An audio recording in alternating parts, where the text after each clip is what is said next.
Ceux-là, c'est des cochons là, que j'ai reçus, ils faisaient 23 kg. Donc ils sont arrivés ici le 17 août. Et donc en théorie, ils partiraient pour décembre.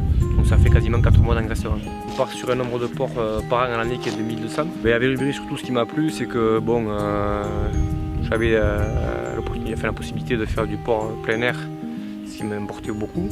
Par rapport au cadre après, voilà, où on est nous, bon, ça me représente bien, je pense, parce que par rapport à la nature et tout ça, approcher des bêtes et tout, c'est un truc qui me plaisait. L'installation, on a travaillé avec Axel. C'est vrai que c'est automatisé parce que c'est pas mal, parce que ça y a une débit d'eau, il y a une chaîne, une vis, ça me fait avec la chaîne et les silos. Donc c'est vrai que pour ça c'est pratique parce que c'est pas contraignant. Je veux dire, on n'est pas là en train de remplir les nourrisseurs constamment et tout, mais ça demande quand même un petit suivi parce qu'il peut y avoir un nourrisseur qui se bouge. C'est un élevage quand même pas, on va dire, qui n'est pas très simple, mais qui reste quand même assez ouvert et c'est assez facilitant, quoi. Enfin, ça a besoin d'être dehors, des parcours, bon. Après, bon, un petit point contraignant, on va dire, ça va être toutes les clôtures que je vais avoir à faire. Mais sinon, après, voilà, on va dire qu'il n'y a pas trop de problèmes non plus, quoi. Avant de regarder le cahier des charges, j'ai regardé surtout mon bien-être à moi et le bien-être des bestioles. Le bien-être des bêtes est très important. Je pense que regarder vraiment ces bêtes, c'est vraiment très important, quoi. Et se passionner pour ce qu'on fait, c'est vraiment le plus important. On a un cahier des charges très strict qui nous impose un accès au parcours des cochons donc à partir de la 12e semaine d'âge, donc jusqu'à la fin de l'élevage.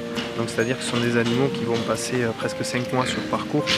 Au niveau de l'alimentation, on est sur une alimentation donc, sans OGM et principalement constituée de céréales et de tourteaux, de tournesol ou de colza. C'est un atelier qui nécessite une main-d'œuvre relativement minime par les installations et l'automatisation qu'on peut en faire. Donc sur un atelier comme ça, donc, qui va produire 1200 porcs par an, on a un besoin de main-d'œuvre qu'on équivaut à un petit peu moins de mi-temps. Pour ce type d'installation, donc la coopérative Lurberry propose des bâtiments qu'on pourrait qualifier de clés en main, donc où on est capable d'apporter le service de la conception, donc de la réalisation des dossiers administratifs, jusqu'à la réalisation du bâtiment, de la vente de tout le matériel, l'installation, ainsi qu'après par le groupement, donc le suivi technique. On a des marchés qui sont variés, ça passe par de la RHD, la restauration hors domicile avec des distributeurs qui servent de la restauration commerciale.